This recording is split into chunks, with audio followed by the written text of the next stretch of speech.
the TVE Happy Math Hour, weekly interactive math reviews for both Math 1314 and Math 1324, presented by Yvette Chuca, Ruben Carizales, and Albert Isasi. Our session will be starting soon. This session will be recorded so that you may come back to it later if you need, and so others who may have missed out on today's events will be able to come and watch it. Now let's go ahead and start the recording. Alrighty. So now at this time, please mute your mics for best sound experience. Otherwise, the feedback could interfere with information we will be sharing today. Without further ado, I will pass it on to our presenters. Hello, everyone. Welcome back to a new semester. My name is Yvette Chuca, and I am an instructor for Math 1314. And I just want to introduce my colleagues really quick. Mr. Ruben Carizales. He is an instructor at Rio Grande, and he also teaches Math 1314 and Math 1324. And then we have Mr. Albert Isasi, who is at Trans Mountain, and he teaches at Trans Mountain, and he also teaches 1314 and 1324. And all three of us will be presenting these Friday happy hours for the rest of the semester. So every Friday we'll be here. The first 3 weeks, we are going to be meeting together both classes, Math 1314 and Math 1324, since the topics are similar in what's being covered. But after the third week, we will separate into two groups, one for 1314 and one for 1324. And Mr. Isasi will usually take care of the 1324, and then Ruben will sometimes be in that room or sometimes stay in the 1314. Anyway, so again, we are excited to continue to offer this Friday Happy Math Hour. And at any time, if you have any questions, please feel free to put them in the chat or to raise your hand, and we'll be able to answer. So the first couple of slides are going to cover some stuff on Webassign and some on my math lab. And then we're going to go ahead and jump into some actual math topics that you should be seeing in your classes this week. So if you are taking 1314, then you're using Webassign. If you're taking 1324, you're using my math lab. And so for the first couple of minutes, I do ask you to kind of wait patiently if you're not using Webassign. And then when I talk about my math lab, just kind of wait, and then we'll go into the actual topics. But if you're taking any of the circled classes on the Webassign column here, 114, 314, or 1314, those all use Webassign. And if you're taking 0124, 324, or 1324, those use my math lab. Now, some of you are taking two classes. For example, you might be taking 314 and 1314. And then some of you might be taking 324 and 1324. And so in the Friday Happy Hour, we do use it for some instructors like to assign extra credit for attending. Some like to use it as their mandatory tutoring hours. So if you're here and you're trying to get those credits, make sure that at the end of the session, we will be posting a link where you can sign in. And then just make sure to list both classes so that both of your instructors know that you attended. Okay, so first we'll look at Webassign. So to register for Webassign, your instructor will give you a class key. And in some cases, your instructor will be using Blackboard and connecting it so you won't need the class key. So either way, if your instructor gives you a class key, then you would click in here. If they don't, they're going to give you a link that you can click on, and then it will automatically register you. Okay, so once you're in, once you click on it, you're going to be enrolling for a new class. So you would enter your class key, which looks something like this. And so you're going to be, it'll show you the class, and then you say, okay, that's the right one, so I'm going to register. And you can either enter an access code. If you buy a new textbook from our bookstore, they're going to give you an access code with the textbook, or you can use the temporary access code. Okay. You can also purchase it online. This gets a little bit confusing for some people, but Basically, they give you two options. The first option is if you pay $119, that it includes all of these things that are checked off. But really what happens is if you're taking another class, let's say computer science, and if your computer science instructor is using a Cengage book, then if you purchase the 119, it's going to include your Cengage book for your computer science class and your Cengage book for the 1314 class. So this is a good option if you're using other courses that have a Cengage product. If you don't, if you only have the math class, then you can just buy the $100. So the $100 will give you the access to the Webassign, where all the homework and quizzes and stuff is going to be placed. But then it also gives you access to an ebook. So you'll still have access to an ebook. Okay, so let me go ahead and continue here. Once you're registered, your courses will be to the left, and then your access code, if you click on the review your access code, then that was going to be on the right side. You can change your password by clicking on your name, the drop down arrow. You can also add another email. If you click on courses, it's going to list all your Cengage product courses. And then if you're a student who likes to have a hardcover copy of the textbook, they do rent them out. So you can click here and also see those rental options that they have. If you click on this little icon here that I have circled, you can see all the whole entire catalog. Okay. The other thing that they offer is if you click on the graduation hat, it's going to give you some videos or topics on goal setting, health and wellness. So these are all extra things that you can look at, and they are for free for students who purchase the access code. Now, when you're in your class, if you prefer to have the text in Spanish, for example, you can change the language by clicking the icon here that I have circled. And then if you notice here, I changed it to Spanish. And then you can also click the little envelope here to give you notifications. So for example, I encourage you to use this. It can remind you when the due dates are and how many hours before the due date. It can remind you if your instructor put up an announcement or if there's a message for you. So if you check these out, it'll send you a reminder. So I think this is really awesome because it'll always keep you updated. Your ebooks can be found by clicking this link here, and it'll list all your ebooks here. So in this case, I only have the math one.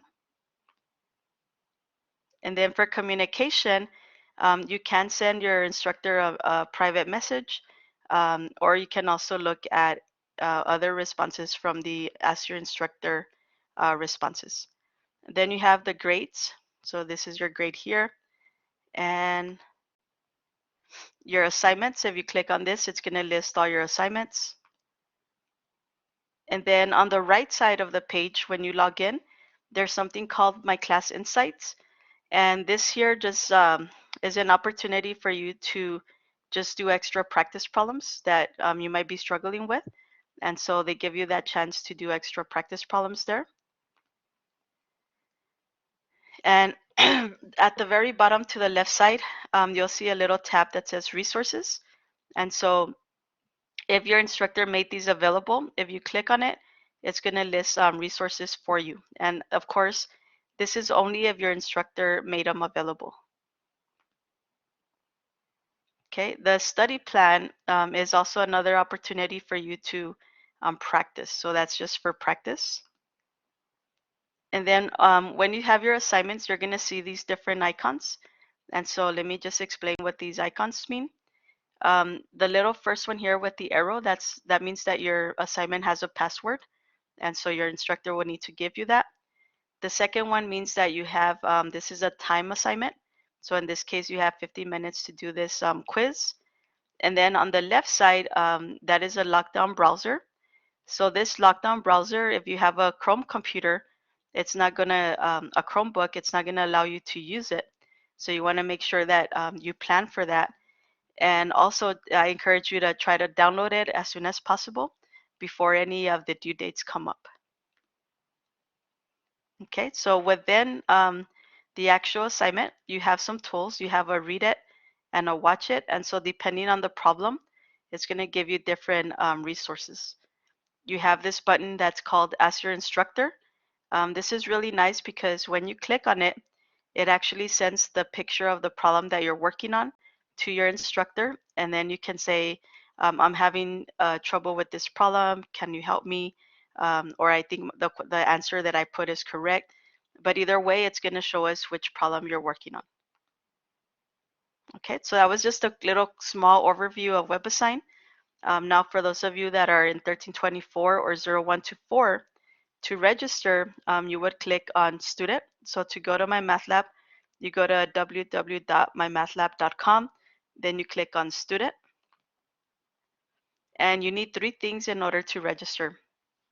The first one is a course ID, an email address, and then, of course, an access code or credit card. Some of you might encounter that your instructor has connected it to Blackboard. And so if that's the case, then you won't need the course ID. But once you have all that, then you would enter the course ID, and it's going to show you the class that you're trying to register for. So you would either enter a username if you already have an account, or you would create a new one. Okay, so then for the access code, you can either purchase it online with the credit card, or you can, it comes with the textbook if you buy it from our bookstore. But if you're not ready to pay for it, you can also get a temporary access code for 14 days by clicking the blue link. At the end of the 14th day, then you'll be asked to pay for it. So once you're done, then it's going to show you your course. And inside your course, let me go ahead and go to the next page. You can click on the calendar, and it's going to show you all your assignments. And so if you see this sign, that means it's an announcement. The circles is a homework, and the squares are quizzes. Now, in your left-hand side of the page, there's a tab that is called Multimedia Library. This tab here is very useful because you can select the chapter and the section that you're working on, and then you can either look for PowerPoints or videos or other learning activities. And so you can select that for any section that you're working on. The study plan, just like on Webassign, it's just an opportunity to practice more questions. So you can click on practice, and then it can give you a small quiz. But this is not for a grade, it's just for extra practice. Then you have accessible resources. If you need a video transcript or any of these other resources here are available. And right above this, you'll see the e-text for your textbook. The Skills for Success gives you an opportunity to look at different resources. You have Skills for Success. You have some mindset videos and college success modules. Okay, so the mindset one is here. The college success ones are videos on stress management, time management, and so on. And then the professionalism tools. This is really nice because it can give you sample interview questions. It can help you look for job search documents and so on. And then the last tab here, Tools for Success. These are really nice as well because on some of these, if you're using a graphing calculator, you can click on these tabs here, and it'll show you how to use your graphing calculator. Okay, once you click on a homework assignment, you'll see some help tools. If you click on the question help, you have some of these tools available. Now, depending on your instructor, they might have taken one or all of them away, but most of the faculty will leave one or two of these help buttons. Okay. If you use the help me solve this, if you click on it, it's going to count it wrong, and then it'll show you how to work the problem. But then once you enter the correct answer, then it's going to check it for you. So it'll give you a different problem, then you try it. the view and example will give you a similar example to the one that you're working on. Then there is videos, so you can use the videos here. And you can, the good thing about the video too is they are subscript. You can put it in English or Spanish and they'll give you the Spanish captions. And then your ebook is really nice because if you go to the ebook, you'll see a whole bunch of videos within the ebook that you can click on for examples. Okay, so that was a short introduction to the tools that you have available in each of those programs. So for the next, I guess, 40 minutes or so, what we're going to do is we're going to cover some topics that you are working on this week. So for example, in 1314, the sections that we're supposed to cover this week are 1.1, 1.2, and 1.3. And a lot of them have to do with graphing and writing equations. So we're going to go ahead and start that. Okay. So for graphing, there's really different ways that you can graph an equation. We have a point plotting method. We have the X and Y intercepts, and then we have transformations of graph.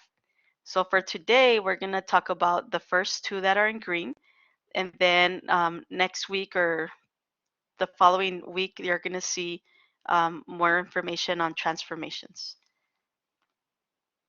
Okay. So the point plotting method, what this is basically you're given an equation, and you're going to be having a table with 3 columns. So you can create this table, and you're going to have your X, the Y, and then an ordered pair. So X is our independent variable, and so what that means is you can pick any value you want for X. The only requirement or suggestion is to make sure that you use a negative, a positive, and a 0. Once you select the values for X, then you're going to take those X values and you're going to go into the equation and put in all the, anywhere you see an X, you're going to go ahead and plug it in the value that you chose. So for example, here the first number is a -2. So in my equation, I have Y equals -2. And instead of X, I'm going to replace it with a -2. And then I'm going to simplify. So -2 times -2 is a +4, plus 5 is going to be 9. So our Y value here is 9. And so what we can do is create an ordered pair, which is -2 and 9. Okay. So then we go down the list. So we try -1. So anywhere you see an X, you replace it with a -1 times -2 is going to be a +2 plus 5, which is going to give us a 7. So the ordered pair here is going to be -1 and 7. So the next one is going to be Y is equal to -2, and then X is going to be a 0 plus 5. So -2 times 0 is 0 plus 5 is going to give you Y equals 5. So my ordered pair is 0 and 5. And then the last one, if we let X equals 1, then we get -2 times 1 is -2 plus 5 is going to be a +3. And so my ordered pair is going to be a 1 and a 3. So they should say a 1 and a 3. And then the last one, we have a 2. And so if I plug in a -2 times 2, we get a -4 plus 5 is going to be a 1. So in here, we should have a 2 and a 1. Okay, so those were incorrect, the zeros there, but we'll fix them on the next slide. So once you have your ordered pairs, we plot them. So -2 and 9 is going to be here in the red dot. And we plot all of our points. And so as you can see, I did correct it. So 1 and 3 instead of 0 and 3. So once you have your dots in Webassign, be careful because sometimes they're going to say plot the points. And so if they say plot the points, then this is what you would do here. You would just leave the points like this. But if it says to graph the line, then you do need to select the line and make sure that you select the line that has the 2 arrows so that you can graph through your entire line. So before the session is over, in the chat, I'll put a link and it's going to show you how to use the Webassign graphing tool. So for those of you that are using Webassign, you'll be able to see that video and it'll show you how to select the actual line. Okay, so we'll try another one. Y equals 5 minus x squared. Now, one of the good things about your semester for this semester, or for your class for this semester, is that maybe for some of us, when we see this equation, we don't recognize what it should look like. But I promise you that in 2 or 3 weeks, just by looking at it, you'll be like, oh, I know what this should look like. So our goal in these classes eventually is that maybe the point plotting method is going to be the method that least people use, because you'll be able to use other methods where you can recognize what the equation looks like. But for now, we can go ahead and pick some points. So again, if I substitute -2 and for x, then we get y is equal to 5 minus a -2 squared. So first you want to do -2 squared, which is going to be a +4. And so we end up with y equals 5 minus 4 is equal to 1. So y is going to be equal to 1. So my ordered pair here is going to be -2 and 1. So I do the same for the next problem, y equals 5 minus -1.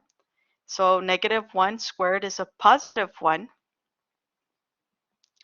So we end up with y equals 5 minus 1, which is equal to 4. So my ordered pair is going to be -1 and 4. And then I go to the next one with the 0. So y is equal to 5 minus 0 squared. So that's going to give me y equals 5 minus 0, which is going to be 5. So my ordered pair is 0, 5. So we do the same for the 1 and the 2. And then we end up with 1, 4 and 2, 1. So when we plot these, then they look a little bit scattered here. So the graph for this is going to be a parabola. So we would select our parabola in our computer system, and it would graph it for us. Okay. So again, if you have any questions, just let us know. So that was one method, is point plotting. But as you can see with those methods, we have to do this table of values here. And so depending on the actual equation, it might take a little bit longer. And so we do have other methods. The X and Y-intercept method works well if you have a linear equation. And the way you know that this is going to be linear is that the exponent for the x is going to be a 1. If you have anything greater than a 1, then you can still use the X and Y-intercept, but in addition to those two ordered pairs that you get, you will need another point at least, or another 2 more points. Okay, so for now, let's try it on the line.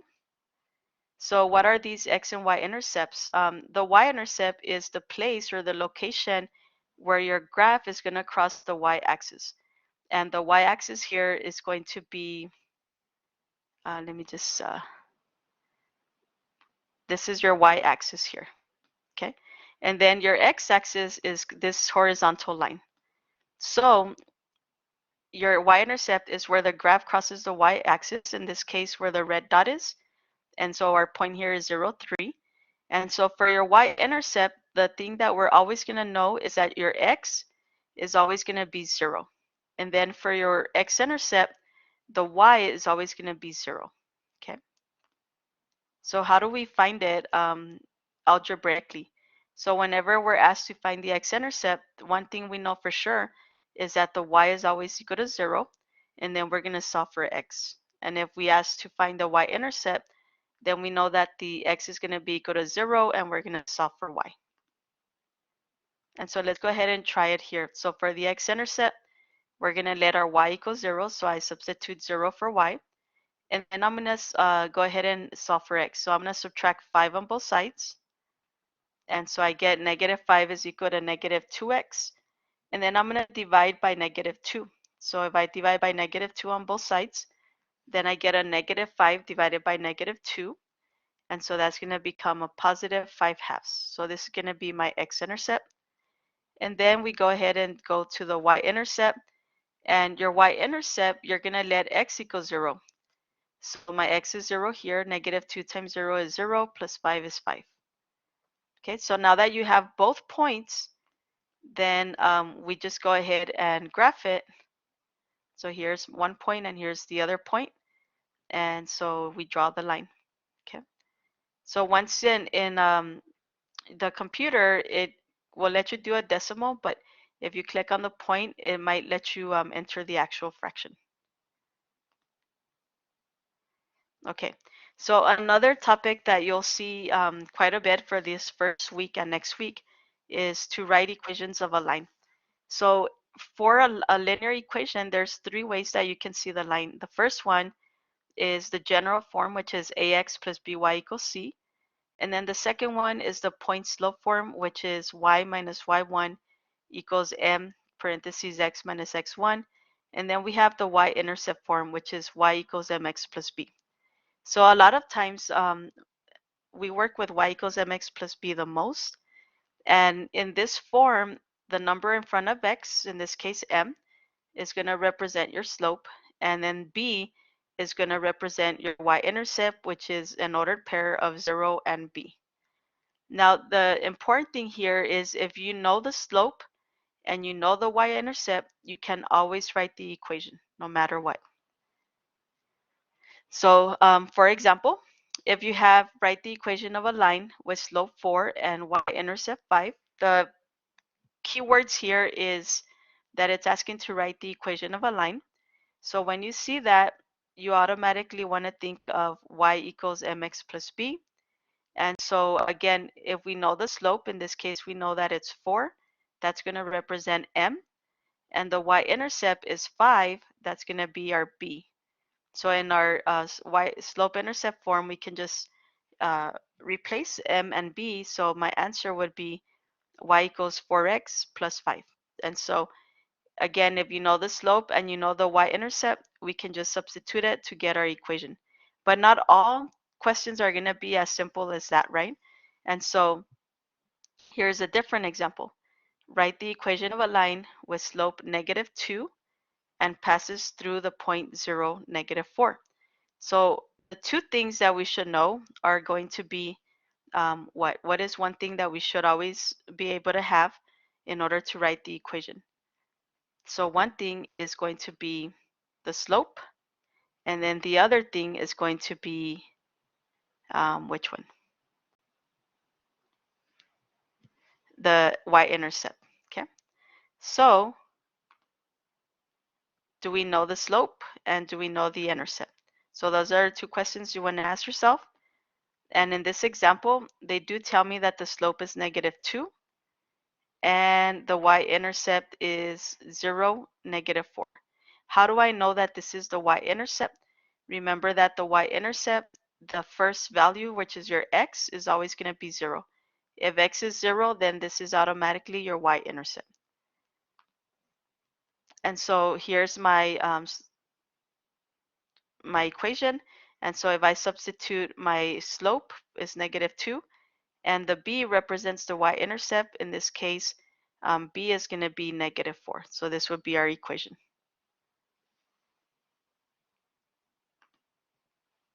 Okay, let's try another one. So it says write the equation of a line that passes through the points 1, -3 and 0, 4. So again, the question is, are we given the slope? Do we know the slope? And the y-intercept. So which one do we know? Do we know the slope, or do we know the y-intercept, or do we have both? And if you like, you can put it in the chat if you think that it's a slope or the y-intercept, which one do we have?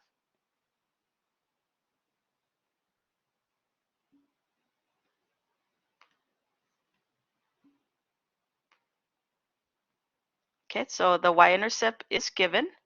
The y-intercept is 0, 4, right? And again, we know it's the y-intercept because the x is 0. Now the slope, they don't give us the slope, okay? And that's okay. But they give us enough information to find the slope. And so in one of your sections, you'll be asked to find the slope of 2 points. And the formula for the slope of 2 points is m equals y2 minus y1 and x2 minus x1. And so what we do is we can label these points here as x1, y1 and x2, y2. Or you could have reversed them. The first one could have been x2, y2 and the second one x1, y1. It doesn't matter which way you label them. And then we plug in our values. So in this case, my x2 is 4 minus my my y1, which is -3, divided by my x2, which is 0, minus my x1, which is 1. So 4 minus -3 is the same as 4 plus 3, and 0 minus 1 is -1, so we end up with 7 divided by -1, which is -7. So now, as you can see, we have the slope of -7, and we have the y-intercept, which are the two things that we need. And so the y-intercept, as Ms. said, was 0, 4. And so if we plug those into our equation, now we have y equals our slope, which is -7, x, and then our b is 4. And so that would be our equation. Okay, so I think I have one more of these. So write the equation of a line that passes through the points 2, 0, and -1, 4. So here, let's see. We don't have a slope, so we can find it like we did in the other example. And so my slope here is going to be 4 minus 2, and -1 minus 0. So 4 minus 2 is 2, -1 minus 0 is -1. So my slope is -2. Now, what is the y-intercept? If you thought it was 2, 0, that's not the y-intercept, right? Because your x is not 0. So that's actually your x-intercept. And so your y-intercept is missing. If your y-intercept is missing, then it's going to require us to do one additional step. And you can use the point slope formula or equation, or you can use the slope-intercept form. So I'm going to show you how to use both of these. First, we'll use the one on the left side. So in order to use the one on the left side, you do need to choose one point. So you can choose 2, 0 or -1 and 4. For this example, I'm going to go ahead and choose 2, 0. And you need the slope. Okay, so here I'm just going to plug in y minus y1. So y1 is going to be the 0 from our point. And then m is our slope, which is -2. X minus x1. So x1 in this case is the number 2. And then we're going to simplify. So we have y minus 0 is just going to be y. And -2 times x is -2x. And -2 times -2 is +4. And so that's going to be our equation. Okay. So that is how you get the equation using the point slope form. But there's also another way, which is using the one on the right side, the y equals mx plus b. And so the way you do that is you still pick your point. So in this case, the 0 is going to be our y. And then m is going to be our -2. And then our x is going to be the number 2 from our point. And then what we don't know is the y-intercept, which is our b. So -2 times 2 is -4. And then I'm going to solve for b, so I'm going to add 4 on both sides. So my answer here is 4 equals b. But we're not looking for b, right? We want to use it. So my last step is that y is equal to my slope, -2x. And then b was our 4. And as you can see, you're going to end up with the same answer for both methods. Okay, so either method is going to produce the correct answer. Okay, let's go to the next one. Okay, so I think I have like two more examples. So another thing you're gonna encounter is it's gonna ask you to write the equation of a line that is parallel to the line y equals -2x plus 4 and passes through the point -3 and 4. So your keywords here, there's really two. Write the equation, that's one thing, of a line. So that's one thing. And then they're telling you that it's going to be parallel to another line. Okay. So let's see what it looks like visually. So this equation here is y equals -2x plus 4 is represented by the line here. And then the point -3 and 4 is this green point. And so all we know is that it's saying that they're parallel lines. So if I was to draw a line, a straight line, right? So this is a little crooked, but imagine that I could actually draw a straight line, then it would be pretty straight.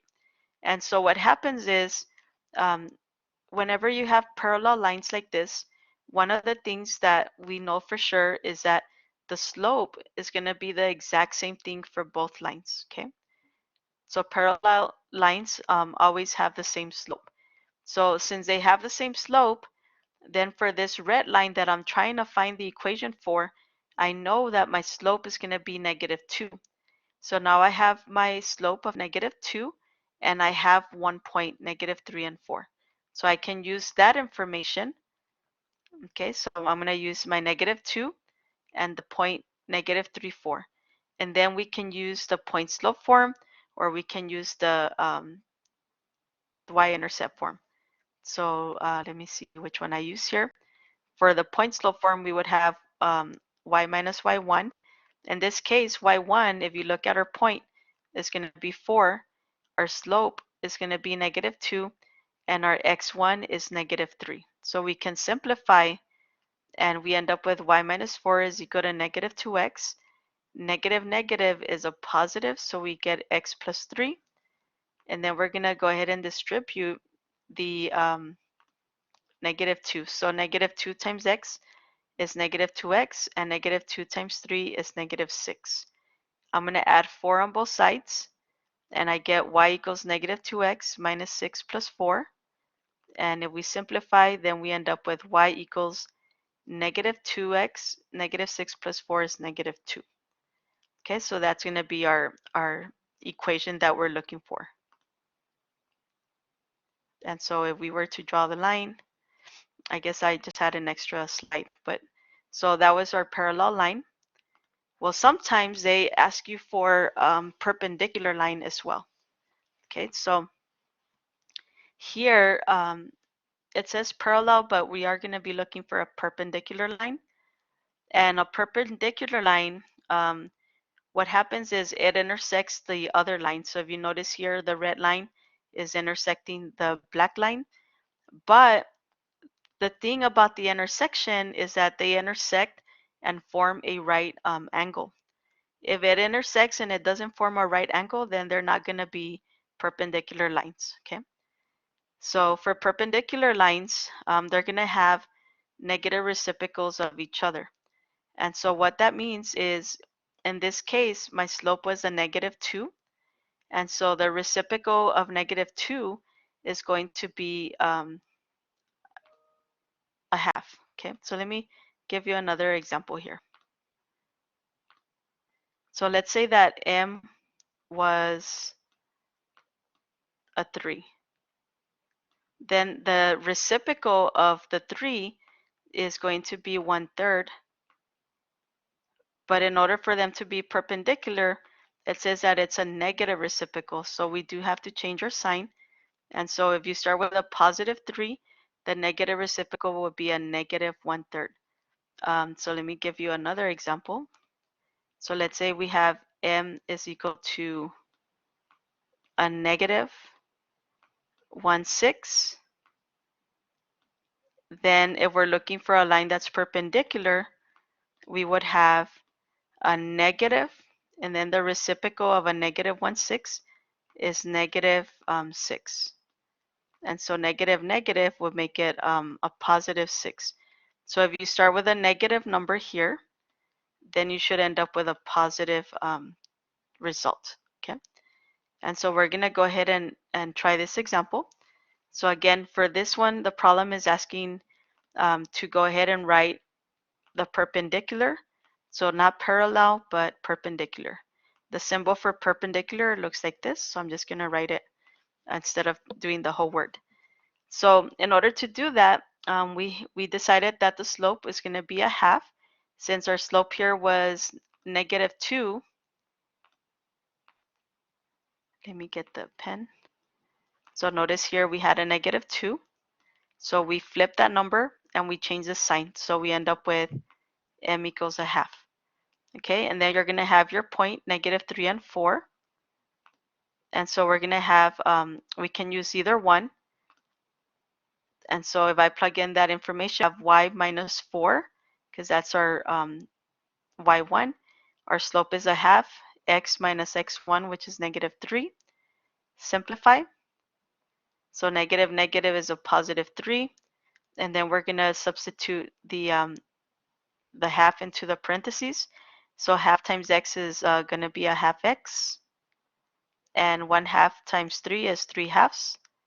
Then we're going to add 4 on both sides. So 1/2 x plus 3/2 plus 4. So in order to add 3/2 to the 4, we need to have a common denominator. So the 4 we can write as 4 over 1, and the common denominator will be 2. So 4 is the same as 8 divided by 2. So we can add these. 8 plus 3 is 11. And so we end up with 11/2. So my equation is y equals 1/2 x plus 11/2. Okay, so that is just a glimpse or a few examples of what you're going to be seeing this week and going into next week as well. And so hopefully you can see that these examples are, you'll see that what we cover in these sessions are supposed to be what is being covered that week. So for example, next week, when we do our session on Friday, we'll be covering examples from in 1314. They'll be coming from 1.4, 1.5. So they're going to be examples to help you for that week. Okay. Now, if you have any questions, please feel free to ask us. Now, the other good thing about Friday Happy Hour is that besides myself and Mr. Carizales and Mr. Isasi, we also have some other people in this chat room who are part of the student success services with the tutoring centers. And we have Miss Truman, who's one of the managers for the tutoring center. And then we have Miss Salazar and Miss Patricia, because I struggle to say your last name, Heidensner. Miss Patricia, and then we have Mr. Rodriguez, and they're all tutors. And so one of the good things about the Friday Happy Hour is after we finish our sessions, which today we finish with like enough time, which is very rare. Starting next week, you're gonna see that the sessions we go to basically like 3:55, 3:56. But today we did finish a little bit earlier. But anyways, they're gonna be here so that after our session, if you feel like, you know what, I feel like I need some more help on finding the slope, or actually I have a question about that example or example I was working on, then you could stay in this chat room, and then we're gonna ask, does anybody have any questions? Does anybody want to speak to a tutor one-on-one? And so in the event that you do, then you would go to another room with the tutor, and then you would be able to answer the questions for them, or give them the question to help you with. And so I encourage you all to use that resource, right, because it's available.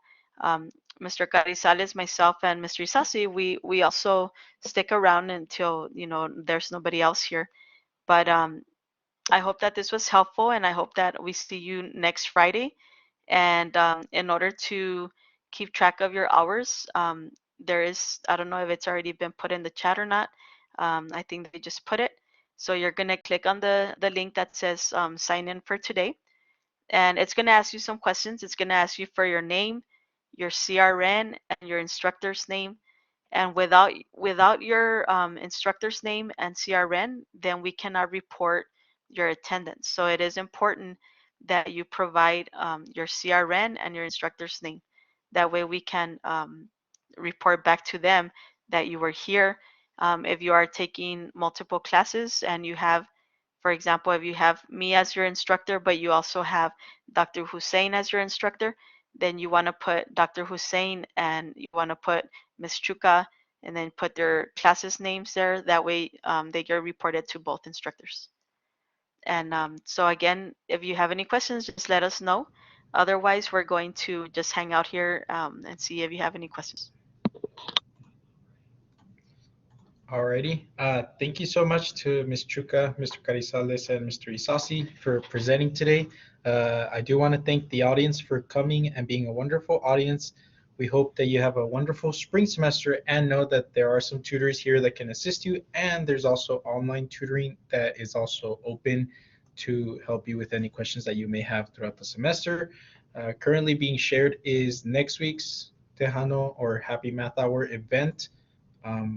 right? You are welcome to join the 1 p.m. session as well. But again, the 3 p.m. session is the Happy Math Hour, where we will be covering the combination of functions and composite functions. And again, it will be a combined session. So 1314 and 1324 will be in the same room for next week. So hope to see you next week. And again, if you have any questions, just let us know and we'll help you out.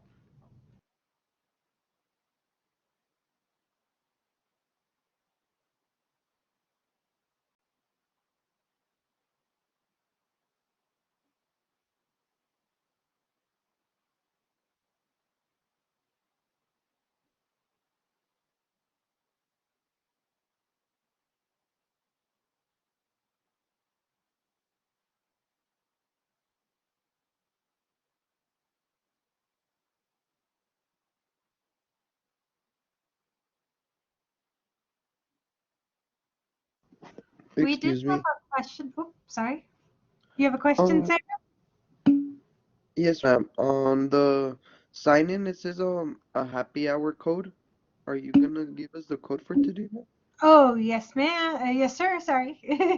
The code for today, let me see here. I believe it's awesome is our code for today. Awesome. Okay, ma'am. Mhm.